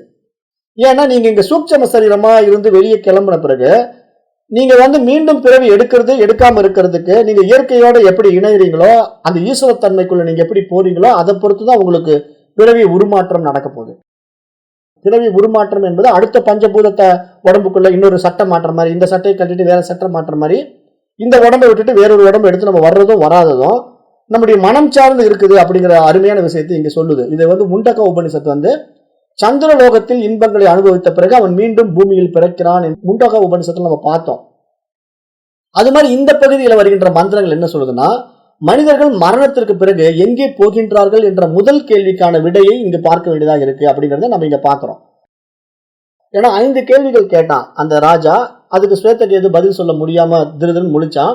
அப்ப கௌதம முனிவர் அது எனக்கு தெரியல சொல்லுங்கன்ட்டு இந்த ராஜா கிட்ட வந்து கேட்டாரு. அப்ப முதல் கேள்விக்கான விடை என்னன்னா மனிதர்கள் மரணத்திற்கு பிறகு எங்கே போகின்றார்கள் அப்படின்னா அவர்கள் சந்திரலோகம் போகின்றார்கள் அப்படின்னு இங்க வேதம் சொல்லுது இல்லையா. அப்ப சந்திரலோகம்ங்கிறது என்ன தெரியுமா? மைண்ட். இங்க வந்து எல்லாமே பரிபாசை சூட்சமான விஷயத்த சொல்லுது. நீங்க வந்து உண்மையிலேயே இந்த உடம்பை விட்டுட்டு வெளியே போறீங்கன்னா நீங்க உயிரா இருக்கிறீங்க. உயிருங்கிறது உங்களுடைய உணர்வு, இந்த ஜீவன் அப்படின்னு நீங்க பல பேர் வச்சுக்கிட்டாலும் உண்மையிலே நீங்க வந்து அந்த உயிரோ ஜீவனோ எப்படி இயங்க முடியும்? அது இயக்கத்துக்கான உள்ள இருக்கிற விஷயங்கள் அதுக்குள்ள இருந்தா தானே, மெர்ஜானா தானே அது தன்னை யாருன்னு உணர முடியும், அடுத்த பிறவிக்கு வர முடியும். அப்ப இங்க உயிரானது தன்னுடைய பதிவுகளை எடுத்துட்டு போகுது அப்படிங்கறது நீங்க மறந்துடக்கூடாது. அப்ப உயிரானது பதிவுகள் எடுத்துட்டு போகுதுன்னா இங்க மனம்ங்கிற ஒரு விஷயத்தை எடுத்துக்கிட்டு தான் அது வெளியே போகுது. அந்த மனத்துக்குள்ள என்னென்ன இருக்கு? 10 புலன்கள் இருக்கு, 5 ஞானேந்திரியங்கள், 5 கர்மேந்திரியங்கள். அது மட்டும் தான் மனதுக்குள்ள இருக்கானா 5 பிராணன்கள் இருக்கு. அது அபானன், வியானன், உதானன், சமானன் அப்படிங்கிற பிராணன்களும் அதுக்குள்ளேயே இருக்கு. அப்ப நீங்க பாத்தீங்கன்னா ஒரு சூட்சம சரீரம், நான் இந்த பருவுடலை விட்டுட்டேன்னா நான் உண்மையிலேயே யார் அப்படின்னு பார்த்தா நான் உயிர்னு ஒரு வார்த்தையில சொல்லிடலாம், அல்லது மனம்னு ஒரு வார்த்தையில சொல்லிடலாம். ஆனா இங்க உயிர் மனம்ங்கிற வார்த்தை ஜாலங்கள் எல்லாம் ஒரு சூட்சம சரீரத்தை குறிப்பிடுகிறது அப்படிங்கறத நீங்க நல்லா புரிஞ்சுக்கணும். சூட்சம சரீரம் என்பது 16 தத்துவங்களின் ஒரு சேர்க்கை, ஒரு தொகுதி என்று நீங்க இங்க புரிஞ்சுக்கிட்டா மட்டும்தான் இந்த பாடத்திட்டம் உங்களுக்கு புரியும். ஏன்னா இங்க 16 தொகுதியினுடைய சேர்க்கையா தான் நாம இருக்கிறோம். அதுதான் நம்முடைய உண்மை நிலை. அப்ப அந்த நிலையில நம்ம வெளியேறும் போது உண்மையிலேயே நம்முடைய மரணத்துக்கு பின்னாடி என்ன நிகழுதுன்னா நம்ம சந்திரலோகம் போகிறோம் என்று இங்க உபனிஷத் சொல்றதனுடைய நோக்கம் நம்ம மனதை எடுத்துக்கொண்டு போகிறோம் அப்படிங்கிற அடிப்படையில் இங்க சொல்ல வருது. ஏன்னா மனம் இருந்தா தான் நீங்க அடுத்த பிறவிக்கு வர முடியும். ஏன்னா மனதனுடைய ஆசா பாசங்கள் இருக்குல்ல, பதிவுகள் இருக்குல்ல, அந்த பதிவுகள் என்ன பண்ணுதுன்னா அதை மீண்டும் அனுபவமாக்குவதற்கு அடுத்த ஒரு சட்டையை மாற்ற வேண்டி வருது. அதுக்கு அடுத்த ஒரு உடல் தேவைப்படுது. அப்ப அடுத்த உடல்ல திருப்பி வந்து தன்னுடைய ஆசாபாசங்களை அனுபவிக்கிறது தான் நம்ம என்ன சொல்றோம், பிராரப்த கர்மான்னு சொல்றோம். அப்ப நீங்க மனதை எடுத்துட்டு வெளியே போறதுக்கு என்னங்க பேரு அப்படின்னா, அதுதான் நம்முடைய ஆகாமிய கர்மா. நான் இங்க சேர்த்துக்கிட்டு இருக்கிற என்னுடைய ஆசா பாசங்களை எடுத்துக்கிட்டு மேல கிளம்புறேன். அப்ப உண்மையிலே இந்த ஆகாமிய கர்மாவை எடுத்துக்கிட்டு நான் மேல போறேன்னே, அப்ப எங்க போய் சேர்றேங்க அப்படின்னு கேட்டா, அந்த மனோ உலகம் என்ற சந்திர லோகத்துக்கு நீங்க போற இடத்துல உங்களுடைய காரண சரீரமாகிய சஞ்சித கர்மா அங்க இருக்கு. சஞ்சித கர்மாங்கிறது உங்களுடைய ஒட்டுமொத்த வாழ்வியல் தொகுப்பு. ஒட்டுமொத்த வாழ்வியல் தொகுப்புங்கிறது எப்படின்னா, நீங்க இதுக்கு முன்னாடி புல்லா, புழுவா, மிருகமா, பறவையா, பாம்பா எப்படி எல்லாம் பிறந்தீங்களோ அப்ப அந்த அனுபவங்கள் எல்லாம் அங்க உள்ள இருக்கு. அந்த பதிவுகள் அங்க இருக்கு. அந்த பதிவுகளுடைய வெளிப்பாடு தான் நீங்க மனிதனா வாழும்போது கூட சில டைம் மிருக குணங்களை வெளிப்படுத்த முடியுது. சில டைம் வந்து ஆனந்தமா அப்படியே பறக்க முடியுது வானத்துல. அப்படியே எனக்கு அப்படியே பறக்கிற மாதிரி இருக்குங்க, ஆனந்தமா இருக்கிறீங்கன்னு சொல்றீங்கல்ல, அந்த அனுபவங்கள்லாம் உங்களுக்கு ஏன் வருதுன்னா முற்பிறவி அனுபவங்கள். இதெல்லாம் நம்முடைய பதிவு, மனப்பதிவு. இதுக்கு பேரு சித்தம் என்று நம்ம சொன்னாலும் அது உண்மையில எப்படி இருக்குன்னா நம்முடைய சஞ்சித கர்மாவாக நாம் சேர்த்து வைத்த பல்வேறு வினை பயல்களில் பதிவாக ஒரு மிகப்பெரிய விஷயமா நம்ம இடத்துல இருந்துகிட்டு தான் இருக்கு. அதுதான் உயிரின் பதிவுன்னு சொல்லுது சாஸ்திரம். உயிரின் பதிவுங்கிறது இந்த பர்டிகுலரா வெஷ்டி உயிர் இருக்கு இல்லையா, அதாவது இந்த பிரபஞ்ச உயிராகிய சமஷ்டி உயிரிடத்திலிருந்து தன்னை பிரித்து கொண்ட ஒரு துளி. அதாவது ஒரு கடல் நிறைய தண்ணி இருக்கு, ஆனா ஒரு தனி துளியாக பிரியக்கூடிய நீரானது கடலுக்கு வேறாக இருப்பது போல தோணுவது போல இங்க நானும் அந்த உயிருங்கிற ஒரு விஷயத்துக்குள்ள தனிப்பட்டவனாக மாறினதுனால எனக்கு இந்த உடல் சேர்க்கையினால் உண்டான பல்வேறு வினை பயன்களை நான் சுமந்து கொள்கிறேன், ஏற்றி வைத்துக் கொள்கிறேன் அப்படிங்கிற அடிப்படையில் இங்க பார்க்குது வேதம். அப்படி பார்த்துட்டு இங்க என்ன சொல்லுதுன்னா, அதை எடுத்துக்கொண்டு நாம் திருப்பி வந்து அடுத்த உடம்புக்கு வர வேண்டியதா இருக்கு. ஏன்னா அதை அனுபவிப்பதற்கு நமக்கு மீண்டும் இந்த உடல் தான் கருவி. ஆகவே மீண்டும் ஒரு உடலை நாம் தேர்ந்தெடுக்கிறோம். அது நம்முடைய ஆசா பாசங்களுடைய அடிப்படையிலையும் நம்முடைய கர்மாவின் அடிப்படையிலும் இருக்கிறது என்பதுதான் இங்க நம்முடைய சனாதன தர்மம் சொல்ற மிக முக்கிய விஷயமாக நம்ம இங்க பார்க்கிறோம். அப்ப இங்க தேவர்கள் உண்மையில் எதையாவது உண்கிறார்களா அப்படின்னு நம்ம இந்த இடத்துல பார்த்தோம்னா, இப்ப இந்த முண்டகோபனிஷத் சொல்லுகின்ற அடிப்படையில் நம்ம பார்க்கும்போது மனிதர்கள் மரணத்திற்கு பிறகு எங்கே போகிறார்கள் என்ற முதல் கேள்விக்கான விடை தான் இங்க நம்ம பார்த்துட்டு இருக்கோம். இந்த முதல் கேள்விக்கான விடை என்னன்னா, அவர்கள் ஒளிப்பாதை அல்லது புகைப்பாதை வழியாக பயணத்தை செய்து இறை உலகை அடைகிறார்கள் என்று இங்க வேதம் சொல்லுது. அப்ப இந்த பாயிண்ட நல்லா இங்க புரிஞ்சுக்கணும். ஒளிப்பாதை, புகைப்பாதை. இப்ப நீங்க ஒளிப்பாதையில போக போறீங்களா, புகைப்பாதையில போக போறீங்களாங்கிறதுக்கு ஆப்ஷன் யாருக்கிட்ட இருக்கு? உங்ககிட்டயே இருக்கு. அப்ப நீங்க என்ன பண்ணணும்? ஒளிப்பாதைங்கிறது என்ன? இந்த அத்தியாத்ம ஞானத்தின் மூலமாக அடைந்த ஞானம் இருக்கு இல்லையா, அந்த ஞானம் என்ன பண்ணுதுன்னா உங்களை ரியாலிட்டியை புரிய வைக்குது, தன்னுடைய சோர்ஸை காட்டி கொடுக்குது. அப்ப உங்களுடைய சோர்ஸ் தெரிஞ்ச உடனே நீங்க அந்த உயிர் தான், உணர்வு தான், பிரம்மம் தான் தெரிஞ்சுக்கிட்டா இங்க உங்களை இவ்வளவு நாள் ஆக்டிவேட் பண்ணி உங்களை இந்த உலகத்துல பற்ற வச்சு உங்களை பரிதாப நிலைக்கு உட்படுத்தியதெல்லாம் எது? அந்த 16 தத்துவங்களை உள்ளடக்கிய மனசு. புலன்கள் மூலமா சிக்கிக்கிச்சு, பிராணன் மூலமா சிக்கிக்கிச்சு. ஏன்னா அந்த பிராணன் மூலமா எப்படி சிக்கிச்சுன்னா தனியா ஒரு வெஷ்டி சரீரமா நான் மாறிட்டேன்னு சொல்லிடுச்சு. நான் வந்து தனித்துவமானவன் அப்படின்னு தன்னை அடையாளப்படுத்துவதற்கான இந்த புற விஷயங்கள் எல்லாம் உள்ள போய் பதிவு பண்ணிட்ட மனமானது தன்னை தனித்துவ அடையாளத்துக்குள்ள பந்தப்படுத்திக்கிட்டதுனால தன்னை ஜீவாத்மா என்று அழைக்க ஆரம்பித்து விட்டது. தன்னை பரமாத்மா என்பதை மறந்துவிட்டு தன்னை ஜீவாத்மா என்பதாக பாவித்து கொண்டு இந்த வாழ்க்கையை இது வாழுகின்ற இந்த ஒரு பிரச்சனை தான் என்ன பண்ணுதுன்னா மறுபிறவிக்கு வித்திடுகிறது. ஏன்னா இங்க மனமானது அழிக்கப்படாத நிலையில மீண்டும் மனிதன் பிறந்துதான் ஆக வேண்டும். அப்ப இங்க சாஸ்திரம் என்ன சுட்டி காட்டுது அப்படின்னா, தேவர்கள் உண்கிறார்கள் அப்படின்னா இயற்கையானது இந்த மனம்ங்கிற ஒரு விஷயத்தை நீங்க இந்த பிரபஞ்சத்துல பஞ்சபூதங்களுடைய சேர்க்கையில மனித உடல் எடுத்து வந்து இதை நீங்க உங்களுடைய விவேகத்தினால ஆராய்ந்து பார்த்து மனித உடலுடைய மகத்தான தன்மையை புரிந்து கொண்டு விழித்து கொண்டீர்களானால் இந்த மனமற்ற நிலைக்கு நீங்க போக முடியும். ஏன்னா உங்களுடைய ஆசைகள், பற்றுக்கள், பந்தங்கள் எல்லாம் தனிப்பட்ட மனிதன் ஆசை. அப்ப நீங்க என்ன உண்மையிலேயே நான் தனிப்பட்ட மனமா அப்படின்னு நீங்க உங்களை ஆராய்ந்து பார்த்தா நீங்க தனிப்பட்ட மனம் கிடையாது. அப்ப நான் தனிப்பட்ட உயிரா? நான் தனிப்பட்ட உயிர் கிடையாது. அல்ல பிராணன் எடுத்துக்கலாமே, நான் தனிப்பட்ட பிராணனா? நீங்க தனிப்பட்ட பிராணன் கிடையாது. அப்ப இங்க என்ன புரிஞ்சுக்கணும்? பஞ்ச கோஷங்களும் நீங்கள் இல்லை. அப்ப இப்ப வேதாந்த சாஸ்திரம் புரியும். பஞ்ச கோஷங்களும் நான் அல்ல, நான் இந்த உடல் அல்ல, நான் இந்த மனம் அல்ல, நான் இந்த பிராணன் அல்ல அப்படின்னு நம்ம ஒவ்வொன்றா நீக்கும் போது நம்முடைய ரியாலிட்டி என்ன? இந்த தனிப்பட்ட வியஷ்டியிலிருந்து நம்ம சமஷ்டி சரீரமா இருக்கிறோம். நம்முடைய ரியாலிட்டிங்கிறது பிரம்மமா இருந்தாலும், நான் அந்த ஒன்றுமற்ற நிலையில பிரம்மம்ங்கிற ஒரு நிலையில நான் இருந்தாலும், இப்ப நான் இந்த உடல் எடுத்து வந்ததனால நான் அனுபவித்த இந்த விசேஷ சுகங்கள் எல்லாம் என்னுடைய தனித்துவ அடையாளங்களின் வெளிப்பாடுன்னு உங்களுக்கு புரிஞ்சுட்டா அடுத்தது நீங்க வர வேண்டிய இடம் வந்து ஈஸ்வர தன்மைக்குள்ள வரணும். ஈஸ்வர தன்மைக்குள்ள வராம நீங்க பிரம்ம அனுபவம் பெற முடியாது. ஏன் பிரம்ம அனுபவம் பெற முடியாதுன்னா, நீங்க தனி உடல், தனி பிராணன், தனி மனம்ங்கிற அபிமானம் இருக்கிற வரைக்கும் உங்களுக்கு பிரம்ம அனுபவம் உண்டாகாது. ஏன் பிரம்ம அனுபவம் உண்டாகுதுன்னா, பிரம்மத்தினுடைய ஆற்றல் என்பதை நீங்க உணராம நீங்க வந்து தன்னை தனித்துவப்படுத்திக்கிற வரைக்கும் அந்த சக்தியை உங்களால என்ஜாய் பண்ண முடியாது.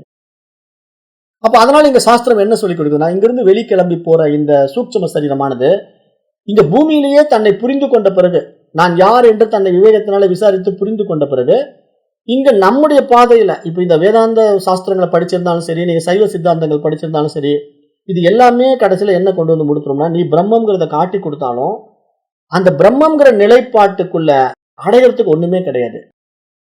அங்க வந்து நிர்குண நிலை, நிரஞ்சனம், நிர்மலம், நிரீசம், நிர்மலம் என்று நம்ம இறைவனை சொல்றோம் இல்லையா, அந்த இடத்துல போன பிறகு அங்க அனுபவங்கள் கிடையாது. அது தன்னில் தானாய், தன்மயமாய், தனித்துவமாய் இருக்கின்ற ஒரு நிலைப்பாடுங்கும் போது அங்க தன்னுடைய அனுபவங்களை வெளிப்படுத்துவதற்கு இரண்டாவது ஒருவன் கிடையாது. நான் இப்படி இருக்கிறேன், அப்படி இருக்கிறேன் அப்படின்னு நம்ம சொல்றதுக்கான ஒரு சந்தர்ப்பமே அங்க கிடையாது. அதுதான் பிரம்மம் நிலை. ஆனா நான் அந்த பிரம்மமா மாறின பிறகு எனக்கு எந்த அனுபவங்களும் இல்லை. ஆனா எனக்கு அனுபவங்கள் தேவை என்ற நிமித்தமாக என்னுடைய ஆற்றலை, என்னுடைய சக்தியை நான் வெளிப்படுத்தும் போது இந்த பிரபஞ்சமா நான் மாறுறேன். இந்த உபனிஷத்து இந்த இடத்துல சொல்ல வர்ற சூட்சும ரகசியத்தை நான் இங்க உடைக்கிறேன். இப்ப நான் வந்து இந்த பிறவியில மனிதனா ஆணா பிறந்துட்டேன். நான் வந்து ஆணாவே வாழ்ந்துகிட்டே இருக்கிறேன். எனக்கு எந்த சுகமும் கிடைக்கல. இந்த பொருளாதார சுகங்கள், அந்த சுகங்கள், இந்த சுகங்கள் எல்லாம் கிடைச்சாலும் ஒரு தற்காலிகமான சுகங்கள். ஆனா அது என்னை மறக்க முடியல.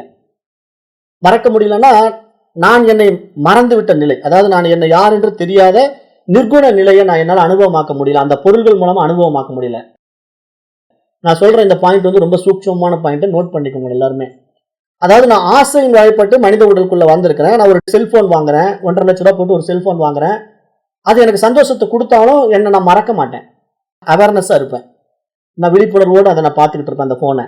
ஒரு கம்ப்யூட்டர் வாங்குறேன், ஒரு சினிமாவுக்கு போறேன், எனி என்டர்டைன்மெண்ட், எனி என்ஜாய்மெண்ட் எல்லாமே எனக்கு புறத்துல நடக்கும்போது எனக்கு எந்த மாற்றமும் நடக்கவே இல்லை, எந்த சேஞ்சஸும் நடக்கல. அது அப்பப்போ என்ஜாய் பண்றேன். அதனால எனக்கு நல்லதும் நடக்குது, கெட்டதும் நடக்குது, சுகமும் இருக்கு, துக்கமும் இருக்கு. அப்ப 2 விஷயங்கள நான் இங்க தனிப்பட்ட முறையில நான் ஒரு பிரம்மச்சாரியா இருக்கிற வரைக்கும் வாழ்ந்துட்டு இருந்தேன். எனக்கு என்ன பண்றாங்க, கல்யாணம் பண்ணி வைக்கிறாங்க. அப்ப நான் என்ன பண்றேன், இல்லற தர்மத்துக்குள்ள வரேன்.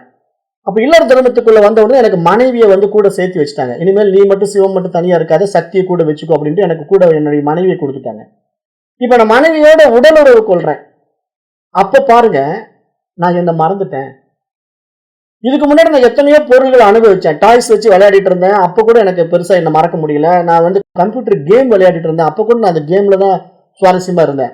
ஆனா நான் என்னுடைய மனைவியோட உறவு வைக்கும்போது நான் என்னையே மறந்துட்டேன். நான் யாருன்னு தெரியல, நான் ஆனா பெண்ணான்னு தெரியல, நான் இந்தியனா இஸ்லாமியனான்னு தெரியல, எனக்கு எதுவுமே தெரியல. ஒரு சில வினாடிகள், அவ்வளவுதான். அந்த எக்ஸ்பீரியன்ஸ் எனக்கு எப்ப கிடைச்சது, சும்மா சில வினாடிகள் கிடைச்சது, அவ்வளவுதான். மனைவியோட நான் உறவு கொள்ளுகின்ற அந்த நிலையில நான் என்ன மறந்தேன் அப்படின்னா நான் என்னுடைய சோர்ஸுக்கு போனேன் அப்படின்னு நீங்க புரிஞ்சுக்கணும். அதுதான் மனைவிக்கும் நடக்கும். இங்க கணவன் மனைவி உறவே இந்த மிகப்பெரிய பேருணர்வின் அனுபவம். அதை பூடகமா சாஸ்திரம் சொல்லுது. இது எப்படி ஒரு சிற்றின்பத்துல நீ அந்த இறைவனை அனுபவமாக்குறியோ, உன்னுடைய ரியாலிட்டி அனுபவமாக்குறியோ, தட் இஸ் மை சோர்ஸ். ஆனா அந்த சோர்ஸை நான் என்ஜாய் பண்றது கணவன் மனைவி உறவுல மட்டும்தான் சாத்தியம். அப்ப இந்த சாத்தியத்தை தான் இங்க பூடகமா திருமந்திரமா பேசும் இல்லையா. மனைவி தன் மணாளருடன் சேர்ந்ததை எப்படி தன் மகளுக்கு சொல்ல முடியும் ஒரு கேள்வி எழுப்புன்னு நான் போன விஷயத்துல இதை பத்தி பேசியிருக்கிறேன். என்னோட உபனிஷத் கிளாஸ் எல்லாம் வரிசைக்கு வர்றவங்களுக்கு தான் அதெல்லாம் புரியும். நான் ஒவ்வொரு டைம் அதை எடுத்தேன்னா எனக்கு டைம் பத்தாது. அப்ப நீங்க இதை புரிஞ்சுக்கணும். கணவன் மனைவி உறவுங்கிறது ஒரு சிற்றின்பம். ஆனால் இந்த உறவை நீங்க, நான் சக்தி, சிவம் வந்து பிரம்மம், அவரோட நான் தொடர்பு கொள்றேன், அவரோட நான் என்ஜாய் பண்றேன்ட்டு நீங்க எப்போ அவர்கிட்ட போய் அனுபவம் மாறீங்களோ, அவரோட அட்டாச் ஆறீங்களோ, அப்போ உங்களுக்கு ஒரு பேரின்பம் நடக்கும். அதுதான் இந்த என்லைட்டன்மெண்ட் சொல்றோம், ஒரு என்டர்டைன்மெண்ட் சொல்றோம். ஏன் என்டர்டைன்மெண்ட்? பிரம்மம் தனியா இருந்தா என்டர்டைன்மெண்ட் கிடையாது, என்லைட்டன்மெண்ட் கிடையாது. எதுக்கு என்லைட்டன்மெண்ட்? யாருக்கு என்லைட்டன்மெண்ட்? ஒருத்துக்குமே என்லைட்டன்மெண்ட் ஆகாது. பிரம்மம் வந்து பிரம்மமா மட்டும் இருந்ததுன்னா அங்க ஒரு அனுபவம் கிடையாது. இப்ப நானா இருந்துட்டு இருந்த வரைக்கும் எனக்கு அந்த சிற்றின்பமே தெரியல. நான் பேச்சுலர் லைஃப்ல, அதாவது நான் ஒரு மாணவனா வாழ்ந்துட்டு இருந்த காலகட்டங்கள்ல எனக்கு அந்த என்டர்டைன்மெண்ட், அந்த என்ஜாய்மெண்ட் தெரியல. ஆனா எப்ப நான் இல்லற தர்மத்துக்குள்ள வந்தனோ, மனைவியோட தொடர்பு வச்சனோ, அப்போ எனக்கு அந்த என்ஜாய்மெண்ட் தெரியுது. அது ஒரு ஆனந்தத்தை கொடுக்குது. அதனால மீண்டும் மீண்டும் அதை அனுபவிக்க ஆசைப்படுறேன். அந்த பாயிண்ட் ஆஃப் வியூ புரிஞ்சுக்கணும். இப்ப நான் இந்த உடலுறவுங்கிறது என்ன மனைவியோட ஒரு முறை மட்டும் வச்சுக்கிறேன்னா, வாழ்நாள் முழுவதும் வச்சுக்க விரும்புறேன். ஏன்? அந்த சிற்றின்பம் எனக்கு சந்தோஷத்தை கொடுக்குது, என்ன மறக்க வைக்குது, எல்லா பிரச்சனைகளும் அதுல இருந்து நீங்குது. நான் வெளியே கணக்காரன் பிரச்சனை தெரியல, எனக்கு என்னென்ன வெளி பிரச்சனைகள் எனக்கு போட்டு என்ன வருத்திட்டு இருந்தோ அது பூரா மறந்தேன். எந்த செகண்ட்ல? மனைவியோட தொடர்பு கொள்ளும் போது மறந்துட்டேன். அப்ப இந்த ஆனந்தத்தை, நம்ம சிற்றின்பத்தை எப்படி மீண்டும் மீண்டும் அனுபவமாக்க விரும்புறோமோ, அந்த அரிதான விஷயத்தை இங்க அழகா பூடகமா மகான்களும் ரிஷிகளும் 5 பிளாட்ஃபார்ம்ல சொல்றாங்க. 5 பிளாட்ஃபார்ம் இருக்கு.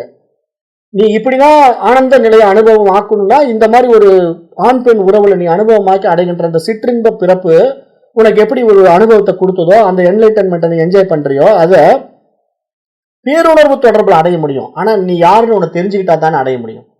அப்ப நாம நம்மள யாருன்னு தெரிஞ்சுக்கணும்னா, உண்மையில பாத்தீங்கன்னா இங்க சக்திங்கிற அடிப்படையில நம்ம எல்லாருமே பெண்கள் தான். இங்க சக்திங்கிற அடிப்படையில இங்க ஆண் பெண் பேதமே கிடையாது. இங்க பிறப்புலதான் நம்ம உடலை வைத்துக்கொண்டு இவர் ஆண் இவர் பெண் அப்படிங்கிற அந்த ஆண் பால் பெண் பால்ங்கிற அந்த உரிமை நிலை நம்ம இடத்துல இருக்கு. ஆனா பிரம்மங்கிற நிலைக்கு போகும்போது இங்க எல்லாருமே பெண் பால் தான். அப்ப இங்க நம்ம எல்லாமே எனர்ஜி தான். இங்க ஒட்டுமொத்த பிரபஞ்சமே ஒரு சக்தி பிரபாலம், பராசக்தி.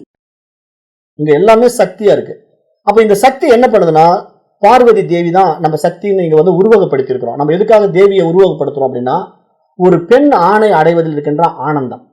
அப்ப இங்க என்ன பண்றா, சக்தி ஆனவ சிவனை நோக்கி தவம் பண்றான். தவம் பண்ண உடனே சிவன் நான் உன்னை பார்த்துட்டேன், உன்னை அனுபவமாக்குறேன்ட்டு அவர் விரும்பி வராரு. 2 பேரும் அட்டாச் ஆகும் போது தேவி சிவனை திருமணம் புரிந்து கொள்கிறாள் அப்படிங்கிற மாதிரி இங்க கதை வந்துடுது.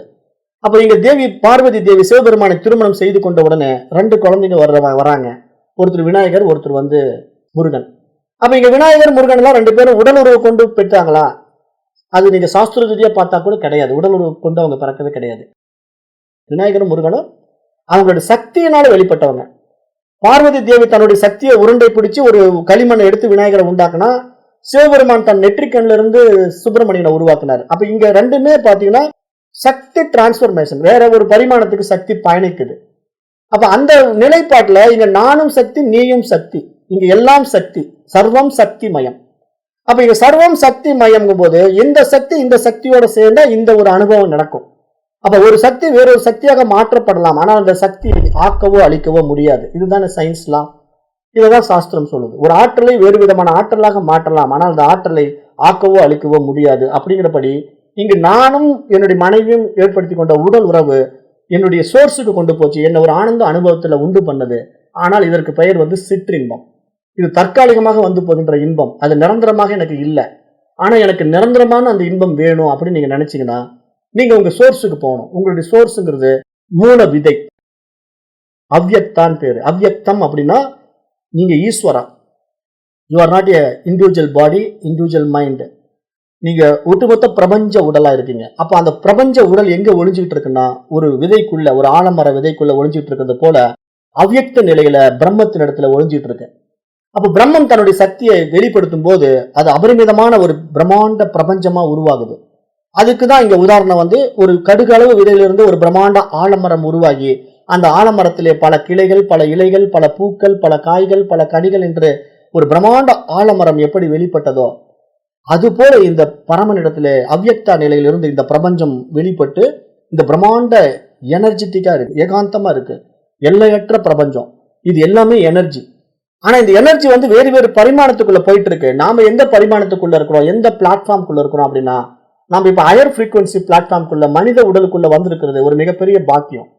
அப்ப இந்த மனித உடலுக்குள்ள நம்ம வந்ததுனால நமக்கு கிடைச்ச பகுத்தறிவு பரிமாணம் நம்மை காட்டி கொடுக்குது, நீ யார் அப்படின்னு நம்முடைய சோர்ஸை காட்டி கொடுக்குது. அப்ப நானே அந்த சிவம், நானே அந்த சுயம் அப்படின்னு நம்மளால உணர முடிந்தா மனித பிறவினுடைய மகத்துவத்தை நம்ம உணர்ந்து கொண்டோம். ஆனா இது உணர முடியவில்லை என்றால் நாம் மனித உடலில் இருக்கின்ற மிருகங்கள். ஏனென்றால் மிருகங்களுக்கு 5 புலன்கள் இருக்கு, அறிவு இருக்கு, மனசு இருக்கு, வாழ்க்கை இருக்கு, அனுபவங்கள் இருக்கு, செக்ஸ் இருக்கு. அவைகளும் வாழுகின்றன, உடல் உறவு கொள்கின்றன, அனுபவம் ஆக்குகின்றன, ஆனந்தம் அடைகின்றன. ஆனால் அவைகள் தன்னை தெரிந்து கொள்ள முடியாது. ஆனால் மனிதன் மட்டும்தான் தன்னை யார் என்று தெரிந்து கொள்ள முடியும். அப்ப இந்த ஃப்ரீக்வன்சிக்குள்ள நம்ம நம்ம பார்க்கும்போது நம்முடைய ரியாலிட்டி, நம்முடைய சோர்ஸ், நம்முடைய உண்மை தன்மை என்னன்னா, நானே சிவம் அப்படிங்கிறது இங்க நம்ம அனுபவம் ஆக்குறது தான் இந்த பஞ்சாக்னி வித்யாவினுடைய மிகப்பெரிய நோக்கமாக, சூட்சமாக, பூடகமாக இங்க ரகசியங்களை மகான்கள் ஒழித்து வைத்திருக்கிறார்கள் என்று நம்ம பார்க்கிறோம். அப்ப அந்த அடிப்படையில நாம இந்த சிற்றின்பத்தை பேரின்ப நிலையாக மாற்ற வேண்டுமானால், நாம் உண்மையில் ஒரு தனி உடல் கிடையாது, தனி மனம் கிடையாது, தனி பிராணன் கிடையாது. நம்ம ஒட்டுமொத்த சமஷ்டி பிராணன், சமஷ்டி உடல் அப்படின்னு நீங்க பார்க்க ஆரம்பிச்சீங்கன்னா, இந்த ஒட்டுமொத்த பிரபஞ்ச உடலாகவே நீங்களே இருக்கிறீங்கும் போது இங்க உங்களுக்கு எங்க பேதமை இருக்கு? இங்க ஏற்றத்தாழ்வுகள் கிடையாது, உயர்வு தாழ்வு கிடையாது, எல்லாம் நானே. வேறு வேறு பரிமாணத்துக்குள்ள நான் இங்க இயங்கிட்டு இருக்கிறேன். என்னுடைய சக்தி வேறு ஒரு சக்தியாக டிரான்ஸ்பர்மேஷன் ஆகுது. இப்ப நான் இந்த உடலை விடுறேன், நானா இல்லையே, எனக்கு எத்தனையோ உடல் இருக்கு. அப்ப இந்த உடல் நான் விட்டா அந்த உடல் என்னவாகுது?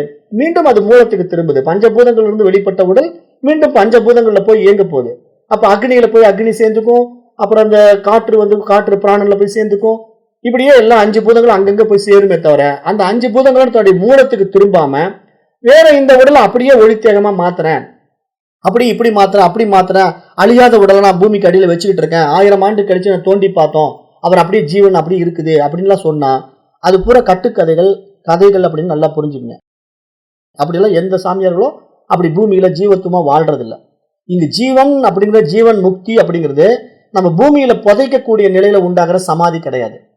அந்த சமாதி பிணத்துக்கு கொடுக்கக்கூடிய சமாதி. அதாவது புதைக்கப்பட்ட பிறகு கிறிஸ்டியானிட்டிலையும் சமாதி இருக்கு, இந்து தர்மத்திலும் சமாதி இருக்கு. ஆனா உண்மையான சமாதிங்கிறது நான் அந்த ஆதியோடு சமமாகிறது, அந்த சிவத்தோட சமமாகிறது தான் உண்மையான சமாதி. அப்ப அந்த உண்மையான சமாதியை நீங்க அனுபவமாக்குறதுங்கிறது நீங்க உங்களுடைய சோர்ஸுக்குள்ள போனாதான், நான் ஈஸ்வரன் தெரிஞ்சா மட்டும்தான், அந்த அவ்யக்த நிலையை உங்களால உணர முடிஞ்சா மட்டும்தான் நான் அந்த விதை எங்கிருந்து வந்தேங்கிற அந்த மூலம் தெரியும். அந்த மூலம் தான் பிரம்மம்னு தெரியும். அப்ப அந்த பிரம்மத்திலிருந்து அந்த விதையை அழிக்கவே முடியாது. ஏனென்றால் இங்கு பிரம்மத்தினுடைய சக்தியை யாராலும் ஆக்கவோ அழிக்கவோ முடியாது. ஏன்னா அது அவருடைய வைபவம். அப்ப அவருடைய வைபவத்தை இன்னொருத்த அழிக்க முடியுமானா அவரே அழிக்க முடியாது. அவருடைய சக்தி இல்லாம அவர் இயங்கவே முடியாது. அப்ப அவர் விருப்பப்பட்டு தான் தன்னுடைய இயக்கத்துக்காக இங்க வராரு. அவருடைய விருப்பம் என்னன்னா, நான் இவ்வளவு நாள் தவம் பண்ணேன், இப்ப நான் மனைவியோட சேர போறேன். அப்ப நான் மனைவியோட சேரும் போது எனக்கு அந்த உறவு அனுபவத்தை கொடுக்கு, ஒரு ஆனந்தத்தை கொடுக்குது, ஒரு இன்ப துன்பங்களை உண்டு பண்ணுது. அதுல இன்பமும் இருக்கு, துன்பமும் இருக்கு. அதே இன்ப துன்பம் நிகழ்வு இங்க நமக்கு பிரபஞ்சத்துல நடக்குது. அந்த நிகழ்வை நம்ம இங்க அனுபவம் ஆக்குறது தான் இங்க இறை அனுபவம், இறை அனுபூதின்னு இங்க சாஸ்திரம் சொல்றத ஊடகமா இப்படி சொல்லுது. அப்ப அதனால நம்ம உண்மையாவே இறைவனை அனுபவம் ஆக்குறதுங்கிறது நம்ம ஒட்டுமொத்த சமஷ்டி உடலுக்குள்ள, சமஷ்டி மனதுக்குள்ள, சமஷ்டி புத்திக்குள்ள, காஸ்மிக் இன்டலெக்டுக்குள்ள நீங்க வந்துட்டீங்க அப்படின்னா நீங்களே சிவம் தான். ஏன்னா உங்ககிட்டே தான் எல்லாமே இருக்கு. அப்ப இந்த ஃப்ரீக்வன்சிக்குள்ள நீங்க வரும்போது இந்த பிரபஞ்சத்துல உங்களுக்கு என்ன தேவை, என்ன தேவை இல்லைங்கிறத கூட நீங்க தீர்மானம் பண்ண முடியும். ஏன்னா அப்படி உங்களுடைய இன்டலெக்ட் மாறுது. இந்த இடத்துல நீங்க அந்த பாயிண்ட புரிஞ்சுக்கணும். அறிவு மாறுது. ஏன்னா நீங்க ஒரு தனி மனித அடையாளத்துக்குள்ள இருக்கிற அறிவு எல்லாமே புற அறிவு, எக்ஸ்டர்னல் நாலேஜ். அதாவது நீங்க ஒரு பிசிக்ஸ் படிச்சிருக்கலாம், ஒரு கெமிஸ்ட்ரி படிச்சிருக்கலாம், அதெல்லாம் உங்களுக்கு புற அறிவு. ஆனா நீங்க அந்த சோர்ஸுக்குள்ள, அந்த ஈஸ்வர நியதிக்குள்ள போகும்போது அது இன்டலெக்ட் எப்படி இருக்குன்னா, காஸ்மிக் இன்டலெக்ட் அக அறிவு, அது ஈஸ்வரனுடைய அறிவு. அந்த இடத்துல உங்களுக்கு இந்த ஒட்டுமொத்த பிரபஞ்சத்தையே உருவாக்குகின்ற ஒரு அறிவு. அது நீங்க என்ன வேணா படைக்க முடியும். இந்த யூனிவர்சல் லா என்னன்னா, ஒரு ஆற்றலை வேற ஒரு ஆற்றலாக மாற்ற முடியும்ங்க போது இங்க இன்வென்ஷன் எல்லாம், கண்டுபிடிப்புகள் எல்லாம் பாருங்க, விதவிதமான கண்டுபிடிப்புகள் எல்லாமே அந்த ஈஸ்வர நியதிக்குள்ள நடந்துகிட்டே இருக்கு. ஒரு காலத்துல நாம டிவியே கிடையாது. ஒரு 50 ஆண்டுகளுக்கு முன்னாடி டிவி கிடையாது. அதுக்கப்புறம் நம்ம டிவி வந்த பிறகு எங்கேயோ நடக்கிற விஷயங்களை நம்ம வீட்டுல உட்காந்து பாக்குறோம். இப்ப மொபைல் போன் வந்த பிறகு நம்ம எங்கெங்கயோ இருக்கிற விஷயங்களை எங்க வீட்டுல உட்காந்துக்கிட்டு கை போன்ல பேசிட்டு இருக்கோம். இப்ப நான் எங்கேயோ ஒரு ஊர்ல இருந்து பேசிட்டு இருக்கேன், நீங்க எங்கேயோ ஒரு ஊர்ல இருந்து கேட்டுட்டு இருக்கீங்க. இப்ப இதெல்லாம் அசரீரியா நடந்துட்டு இருக்கு. நம்ம 2 பேருக்குமே இங்க சரீரம் இல்ல.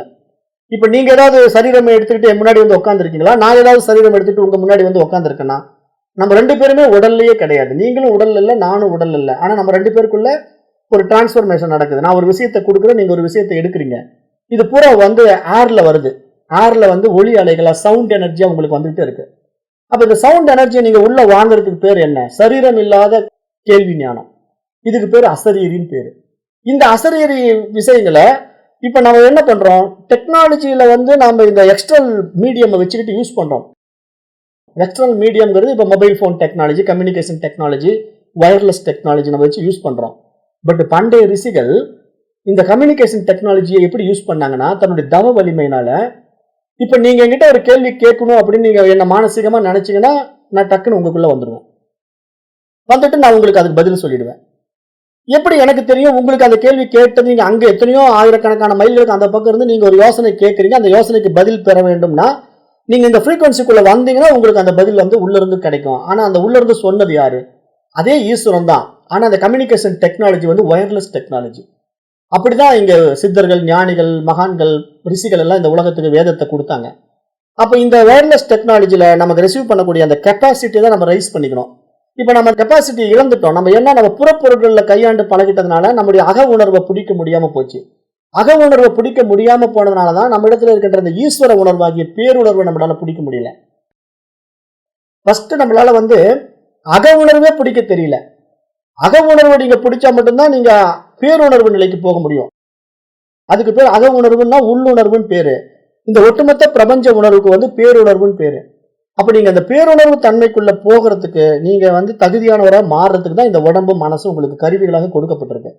அப்ப இந்த கருவியை வச்சு நீங்க கையால கத்துக்கிட்டீங்கன்னா மட்டும்தான் இந்த ஃப்ரீக்வன்சிக்குள்ள நீங்க என்ன வேணா ரிசீவ் பண்ணலாம். நீங்க உட்கார்ந்த இடத்துல உங்களுக்கு என்ன விஷயம் வேணுமோ உங்களுக்குள்ளேயே ரிஷிகள் சொல்லுவாங்க. அவங்க வயர்லெஸ் மெத்தட்ல வராங்க. ரிஷிகள் பூராமே வயர்லெஸ் இன்விசிபிள்.